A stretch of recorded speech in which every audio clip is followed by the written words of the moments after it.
England only need 1 point to qualify for the next round of the World Cup, but we need to forget about that. Here are 5 things that Gareth Southgate must do tomorrow night against the Welsh. And the first one is quite clearly resist the temptation to change to a back 5. The temptation's got to be there for Gareth Southgate. I can just picture him with his little nightcap on, his blue and white England stripy pyjamas, having boring dreams about stuff like dust, imagining, oh, look at that 3-5-2 formation. Oh, doesn't it look so solid and so not porous, whatever the opposite to porous is. But I'm saying to you, Gareth, we've got to stick with the 4 at the back.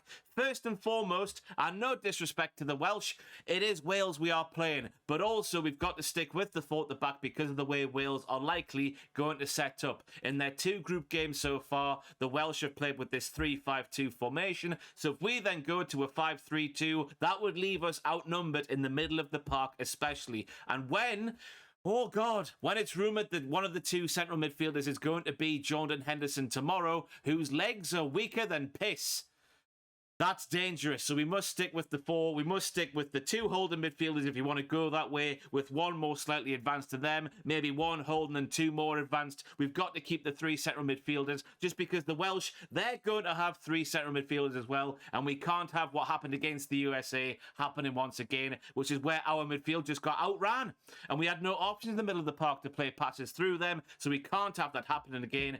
Gareth Southgate, keep the 4 at the back. Resist the temptation to get everyone familiarised with the 3-5-2 with the latter rounds in mind, which we know he will do because that's the way he deals with tournaments, and successfully so it might be said, but the 4 needs to stay. Next up, Gareth, we have to be flexible this time. The thing that did us in my opinion, the most against the USA was your lack of flexibility, whereas the USA, where they went from their 4-3-3, where they overran the midfield, they then changed it up slightly in the second half to a 4-4-2 with the likes of Musa, Adams and McKennie especially running rings around the likes of Bellingham, the likes of Rice, and especially Henderson. We need to be flexible. We need to look at the game, what's happening in front of us, and then react accordingly instead of just picking the players that we know, playing the players in roles that we know, that they know, and we know that they know because we always play it. We need to be flexible. So if Wales do change from that 5 in midfield and go to a 4-3-3 or something like that, why can't we then go to a 4-3-3 if indeed we don't start that way? So Gareth, we need to be flexible. We can't be doing what we did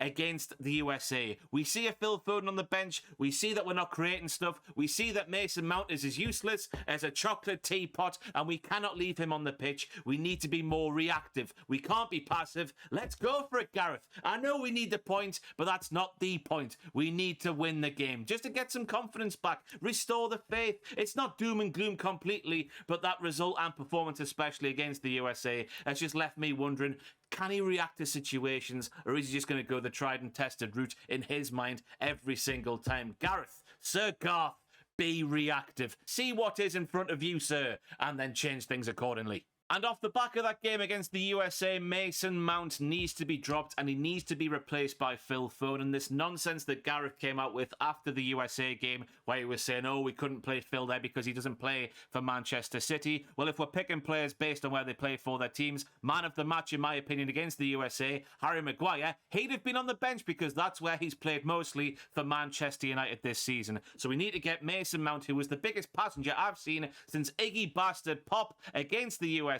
We need to get him off the pitch and get Phil Foden on there in a central area. As I said earlier, the Welsh have lined up with this 3-5-2 formation in their first 2 group games. So Phil Foden is the guy who does this for every week, by the way, for Manchester City. He finds that pocket of space. He finds that little half turn so he can set off attacks and score the odd goal or 2. We're going to have to get past the likes of Joe Allen, the likes of Ampadu, the likes of Ramsey, and the likes of Wilson in that centre of the park, a very congested centre of the park for Wales. So Phil Foden is the man to do it. And to be honest with you, it would send a nice message to the rest of the squad if somebody like Mason Mount, who is, he's one of Gareth's favourites, isn't he? He's one of Sir Garth's favourites. It would send a lovely message to the squad ahead of the latter rounds, assuming England do get there, which they should do. We only need a point, don't we? It's only Wales. Famous last words indeed, but it would send a nice message to the rest of the squad if someone like Mason Mount got dropped, and hopefully it would light a fire under the belly of Mason Mount, because he is a fantastic player. We've seen some great things from Mason Mount in an England shirt, but so far in this World Cup, it just hasn't happened. So Phil Foden, regardless of where he plays for his club, if he plays wide left, that doesn't matter. The main thing is he is a very creative player who plays against teams like the Welsh will set up every single week for Manchester City. So get him in there, because he is the guy who is going to be the catalyst for every good thing we do attacking. Let me tell you, Gareth, that's the way to go. And not only that, but we need to get Phil Foden fit for the latter rounds. We've got to play Phil Foden in the latter rounds. He is our best attacking player outside of Harry Kane, maybe. But just in terms of the players who play behind Harry Kane, in my opinion, Mason Mount is the best one we have. He should be one of the first names on the team sheet. He isn't for some bull bollocks reason, I'm trying not to swear here, on Gareth Southgate's part. So let's get him in there. Let's get him match fit for the latter rounds where it's going to count the most. And speaking of Harry Kane's name there, that is the next point we get onto. I believe that Harry Kane should be rested for this game. We should be able to beat Wales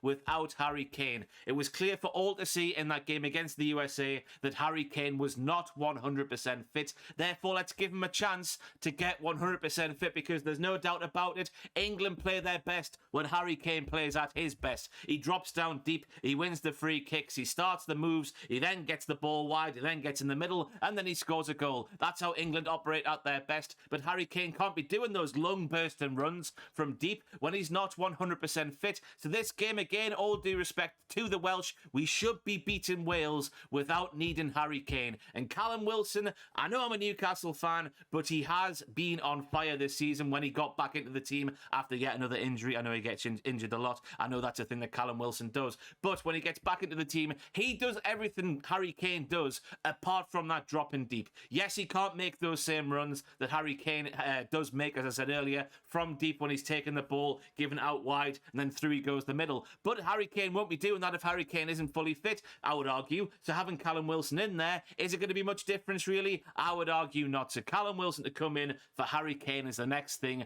that Gareth Southgate must do. And also, I would argue that when it comes to Whitty's back to goal, Callum Wilson can do every single thing Harry Kane can do. Yes, he might not have that half-turn shot that Harry Kane loves, where he sort of sends it the other way to the way he's fit, like across the keeper, if that makes any sense. But he has everything else. So England won't be too weakened against, let me repeat, Wales. We should be able to beat Wales without Harry Kane. And now we get on to the final point, and this might be the most controversial point of the entire video, but I think that we need to drop Raheem Sterling and replace him with Marcus Rashford. Not so much to do with anything that Raheem Sterling has done or hasn't done, although just like Mason Mount, I do think he was a bit of a passenger against the USA. I just think that with the Wales, we'll likely set up, and with Robert Page, their manager, saying, we need to put our big boy panties on.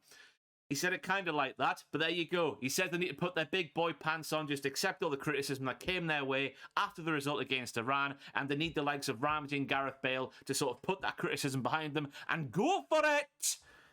I'm sorry, everybody who's from Wales, but with them going for it more so than they might have done in the past, or if they might have done if they beat the Iranians, I think there's lots of space there going to be left in the wing-back areas, especially where Marcus Rashford and his pace can exploit. You saw Marcus Rashford's goal against Iran in the first game. That's the exact sort of scenario I'm picturing, but maybe from the other side. But Marcus Rashford's pace, look at that goal against Iran. Similar situations are going to arise against this Welsh 3-5-2 if they are going to go for it a little bit more. So Rashford is the guy to take and exploit that space and just get those goals. I think he's a better finisher than Raheem Sterling. And again, it could be one of those frustrating nights for England where we're playing against, as I said earlier, the banks of 3, the 5 and the 2 up front. Very solid, very nip and tuck sort of game. So Marcus Rashford's finishing prowess in terms of his against Raheem Sterling's could be the difference maker for England on the night. So there are the 5 things I would do if I was Gareth Southgate taking on Wales tomorrow night. Let me know anything you would do in the comments down below. And on top of that, let me know your 11s. Let me know how you would start against Wales tomorrow night. I tell you, I would go Pickford,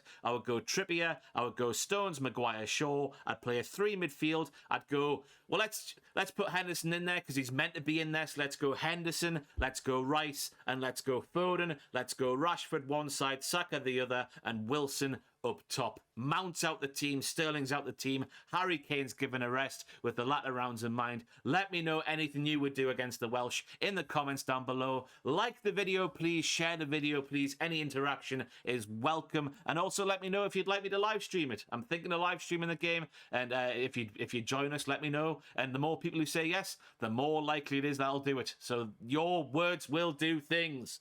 Up the England, up the Gareth Southgate. Let's go and beat the Welsh. I'll see you very soon.